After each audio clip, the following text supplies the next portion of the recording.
Period অবস্থায় মহিলা শবে কদরে কি কোনো ইবাদত করতে পারবে?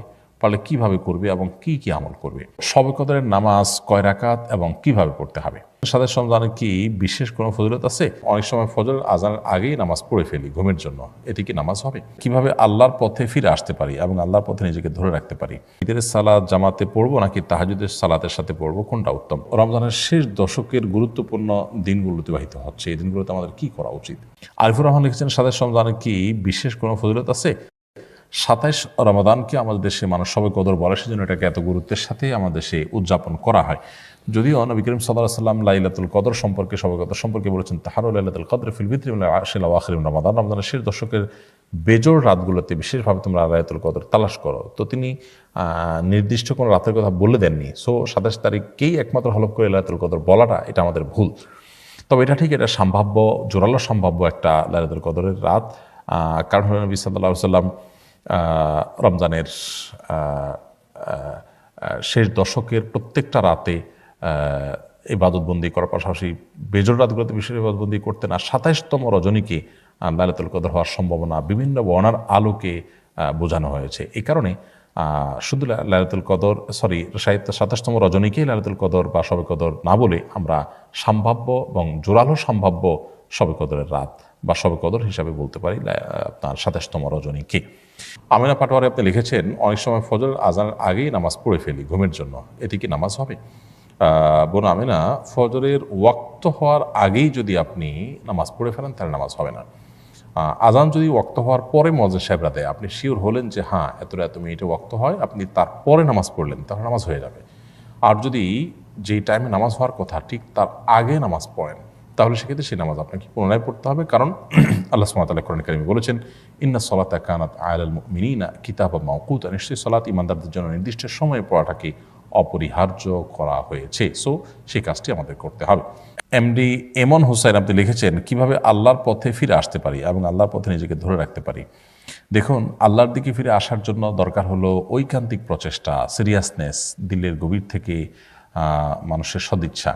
আল্লাহ সুবহানাহু ওয়া তাআলা বলেছেন, ওয়াল্লাযীনা জাহাদু ফীনা লানাহদিয়ান্নাহুম সুবুলানা, যারা আমার পথে আসার জন্য আপ্রাণ চেষ্টায় রত থাকে, আল্লাহ বলেছেন তাদেরকে অবশ্যই আমি আমার পথে আসার বহুমুখী পথ দেখিয়ে দিব। এই জন্য আল্লাহর পথে আসার জন্য সিরিয়াসনেস থাকা দরকার, সর্বোচ্চ চেষ্টা থাকা দরকার, এবং সেই সাথে আল্লাহ সুবহানাহু ওয়া তাআলার কাছে দোয়া, পরিপূর্ণ মনোনিবেশ এবং আল্লাহর কাছে আমাদের প্রার্থনা করা উচিত। তাহলে ইনশাআল্লাহ দিনের পথে ফিরে আসা সহজ হবে। সেই সাথে দিনের পথে টিকে থাকার জন্য আমাদের প্রয়োজন হলো দিনদার মানুষদের একটা ভালো সার্কেল, একটা ভালো পরিবেশ, একটা ভালো বন্ডিং এবং সোসাইটি।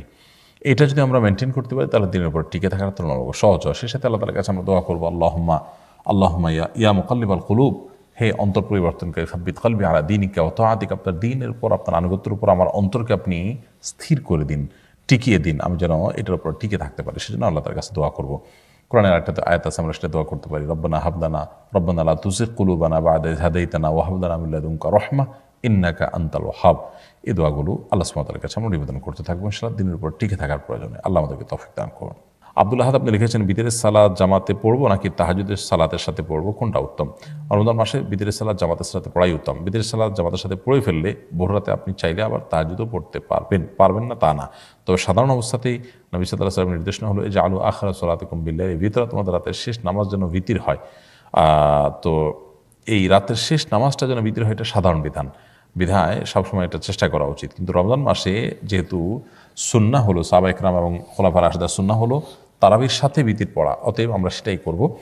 এরপরে ভোর রাতে কেউ তাহাজ্জুদ পড়তে চাইলে সেটাও পড়া যাবে, সেটা অপশনের কারণে, অর্থাৎ এটি মূল বিধান নয়। তবে যেহেতু রমজান মাসে আমরা তারাবি পড়ার পর, ভিতির পড়ার পর আবার সুযোগ থাকছে ভোর রাতে তাহাজ্জুদ পড়া, সেটা আমরা চাইলে করতে পারি।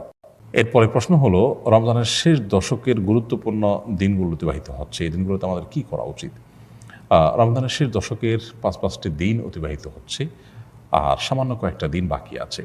প্রিয় নবী সাল্লাল্লাহু আলাইহি ওয়াসাল্লাম রমজানের শেষের দিকে সেই ইবাদত-বন্দেগীর পরিমাণ আরও বাড়িয়ে দিতেন।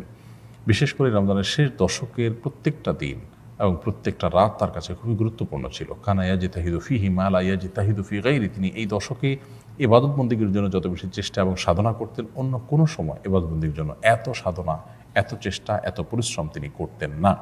এই জন্য একজন ইমানদার হিসাবে রমজানের শেষ দশকের অবশিষ্ট দিনগুলোতে আমাদের ইবাদত-বন্দেগীতে অনেক বেশি নিমগ্ন থাকা উচিত। নবী সাল্লাল্লাহু আলাইহি ওয়াসাল্লাম রাত জুড়ে ইবাদতবন্দি করতেন, রাত জুড়ে জেগে থাকতেন রাত জুড়ে, এবং পরিবার লোকদেরকে জাগিয়ে তুলতেন, রমজানের শেষ দশকে ইতিকাফ করতেন, এবং তিনি এই দশকে যে পরিমাণ ইবাদত করতেন তার জীবনে অন্য কোনো সময় করতেন না। তো প্রিয় নবী সাল্লাল্লাহু আলাইহি ওয়াসাল্লামের এই আমলটা আমাদের মধ্যে থাকা উচিত। বিধায় অবশিষ্ট সময়গুলোকে আমাদের কাজে লাগানো দরকার। ঈদের কেনাকাটা কিংবা গ্রামে যাওয়ার ব্যস্ততা যেন আমাদের রমজানের শেষ মুহূর্তের ইবাদত বন্দেগী থেকে আমাদেরকে দূরে সরিয়ে না দেয়। আমরা অনেকেই খুব দুর্ভাগ্যজনকভাবে রমজানের শেষের দিনগুলোকে আমরা নষ্ট করে ফেলি, অথচ এই দিনগুলোর গুরুত্ব আরও বেশি এবং মর্যাদা আরও অনেক বেশি। লাইলাতুল কদর এই দশকের মধ্যেই রয়েছে। সো এই দশককে আমরা সর্বোচ্চ ইবাদতের মধ্যে কাটাবার চেষ্টা করি। ফারজানা হোসেন চৌধুরী আপনি লিখেছেন, পিরিয়ড অবস্থায় মহিলারা সবে কদরে কি কোন ইবাদত সবে কদরে কি কোনো ইবাদত করতে পারবে? পারলে কিভাবে করবে এবং কি কি আমল করবে? পিরিয়ড অবস্থায় মা বোনরা সবে কদরে ইবাদত অবশ্যই করতে পারবেন। তাদের জন্য যেহেতু নামাজ নিষিদ্ধ, রোজা নিষিদ্ধ, এছাড়া কোরআনে কারিমের তেলাওয়াত স্পর্শ নিষিদ্ধ, এছাড়া বাকি যত ইবাদত আছে সেগুলো তারা করতে পারবেন। সেটা হতে পারে জিকির আসকার, সেটা হতে পারে দোয়া দুরূদ, সেটা হতে পারে আপনার আল্লাহ তাআলার কাছে কায়মের বাক্যে দোয়া করা, প্রার্থনা করা, ইসলামী বই পুস্তক পড়া, সৎ কাজের আদেশ দেওয়া, অসৎ কাজের বাধা প্রদান করা, এরকম আরও যত রকমের ভালো কাজ হতে পারে, দান সাদাকা করা, সেই কাজগুলো তারা করতে পারবেন। কোরআন কারিমের তেলাওয়াত শ্রবণ করা, শোনা, দিনই কোনো কথাবার্তা শোনা, আল্লাহ তাআলার কাছে বিশেষ করে সবচেয়ে বড় গুরুত্বপূর্ণ বিষয় হলো দোয়া করা। শবে কদরের যে দোয়া আছে, আল্লাহুম্মা ইন্নাকা আফুউন তুহিব্বুল আফওয়া ফাআফু আন্নী, এছাড়া আরও যত দোয়া আছে লাইলাতুল কদরে, এগুলো কিন্তু আল্লাহ তাআলার কাছে নিবেদন করতে পারেন। তাসবিহ তাহলিল করতে পারেন, সুবহানাল্লাহ, আলহামদুলিল্লাহ, সুবহানাল্লাহ ওয়া বিহামদিহি, সুবহানাল্লাহিল আযীম, আল্লাহু আকবার, যত রকমের তাসবিহ আছে এসবগুলো পিরিয়ড অবস্থায় শবে কদরে মা বোনরা নিবেদন করতে পারেন। তাতে শবে কদরের যে ফজিলত এবং মর্যাদা, মাহাত্ম্য, সেটা তারাও লাভ করার সুযোগ থাকছে তাদের জন্য। এরপরের প্রশ্ন হলো, শবে কদরের নামাজ কয় রাকাত এবং কিভাবে পড়তে হবে?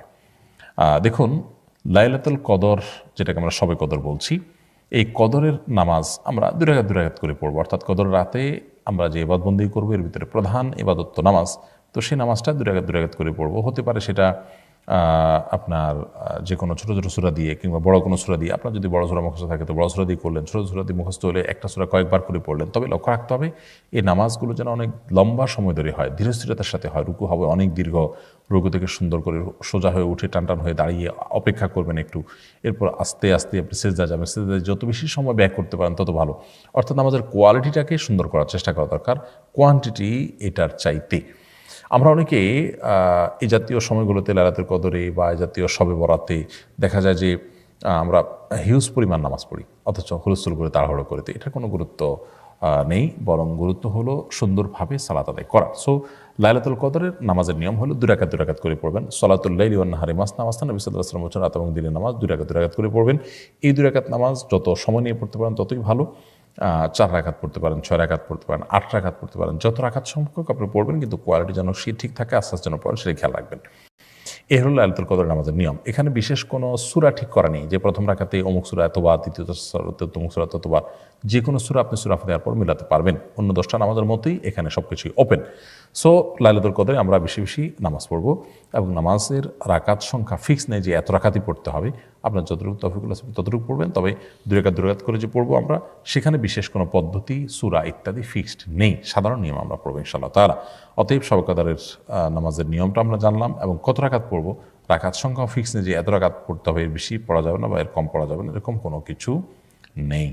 আপনি ওয়াকিল আজম আপনি লিখেছেন, সোনার জাকাত কি প্রতি বছর দিতে হবে? স্বর্ণ, রূপা, নগদ অর্থ, ব্যবসার মাল সহ জাকাত যোগ্য যে সমস্ত সম্পদ আছে সেসব সম্পদ প্রতি জাকাত বর্ষে একবার করে আদায় করতে হবে। বিধায় এটি একবার আদায় করলেই সারা জীবনের জন্য আদায় হয়ে যাবে না, বরং প্রতি বছর একবার করে দিতে হবে, যদি 1 বছর আপনার কাছে সেটি থাকে। আপনি লাবিব তানভীর লিখেছেন, গীবত করলে কি রোজা হবে? রোজার স্ট্রাকচার হয়ে যাবে, অর্থাৎ বাহ্যিকভাবে রোজা হয়ে যাবে, কিন্তু অন্তর্নিহিত যে রোজা সেটি হবে না, অর্থাৎ রোজার প্রাণ ক্ষতিগ্রস্ত হবে। তার কারণে রোজার মান কমে যাবে, কোনো ক্ষেত্রে রোজা অর্থহীন হয়ে যেতে পারে। এজন্য রোজা রেখে গীবত করা, অন্যান্য পাপের কাজ করা অনুচিত এবং রোজাতে বেঁচে থাকা উচিত। মিলন হোসেন আপনি লিখেছেন, রোজা রেখে ধূমপান করা যাবে কিনা? অনেকে বলে থাকেন যে রোজা রাখা অবস্থায় সিগারেট খেলে রোজার কোনো ক্ষতি হয় না, এটা কি সঠিক? এটা কোনো মানুষ বলে, আমি তো এই প্রথম শুনলাম। যাই হোক, কেউ যদি বলে থাকেন সেটি নেহায়েতই ভুল। ধূমপান করলেও তার ফলে রোজা ভঙ্গ হবে, কারণ এটা পান ধোঁয়াগুলো মানুষের ভেতরে প্রবেশ করে, বিধায় এটি রোজা ভঙ্গের কারণ।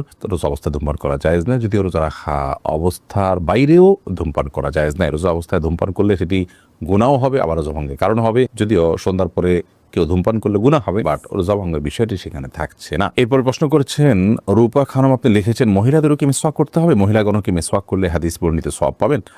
এর উত্তর হলো মহিলাগণ মিসওয়াক করতে পারবেন, বরং করা উচিত। নবী করিম সাল্লাল্লাহু আলাইহি সাল্লামের যে সমস্ত নির্দেশনা পুরুষদের জন্য বিশেষভাবে নয়, পুরুষদেরকে নির্দিষ্ট করে তিনি বলেননি, সেটা নারী পুরুষ সকলের জন্য প্রযোজ্য। মিসওয়াকের ক্ষেত্রে নবী আলাইহিস সালামের যে হাদিসগুলো সেগুলোকে আমরা ঘাটলে দেখি, সেই হাদিসগুলোতে তিনি নারী বা পুরুষকে আলাদা করে মেনশন করে বলেননি যেটা অমুকদের জন্য প্রযোজ্য, বরং তিনি সাধারণভাবে বলেছেন বিধায় নারী পুরুষ সকলের জন্য প্রযোজ্য। তাছাড়া মিসওয়াকের যে উপকারিতা সেটা পুরুষদের উপর যেরকম বর্তায় নারীদের উপর একইভাবে বর্তাবে, বিধায় তারাও অধিক মানে মিসওয়াক করবেন। মিসওয়াকের যে জায়গাগুলো আছে সেগুলোতে মিসওয়াক অধিক পরিমাণে করবেন। মিসওয়াক বিষয়ে আমাদের একটা ভিডিও বক্তব্য আছে, কোন কোন জায়গায় মিসওয়াক করতে হবে, 7টি জায়গায় মিসওয়াক করার কথা বিভিন্ন হাদিস থেকে আমরা জানতে পারি, সেগুলোকে আমরা একত্র করে দিয়েছি। সেই জায়গাগুলোতে একজন পুরুষ যেমন মিসওয়াক করার চেষ্টা করবেন, একজন নারীও তার মতো করে মিসওয়াক করার চেষ্টা করবেন। রমাদান মাসে সিয়াম রেখে দিনের বেলা মিসওয়াক করা যায়। নবী করিম সাল্লাল্লাহু আলাইহি সাল্লাম এত বেশি সংখ্যক মিসওয়াক করেছেন রমাদান মাসে রোজা রেখে যে আয়েশা দ্বারা তারা বলেছেন গুণে শেষ করা কঠিন হবে। তানজিনা লিজা, আপনি জানতে চেয়েছেন রমাদান মাসে প্রতি সেকেন্ডে মুখে থুতু আসে, এখন আমার কি করা উচিত? কোনো অসুবিধা নেই, অনেকের খালি পেটে থাকলে থুতু আরো বেশি আসে, আবার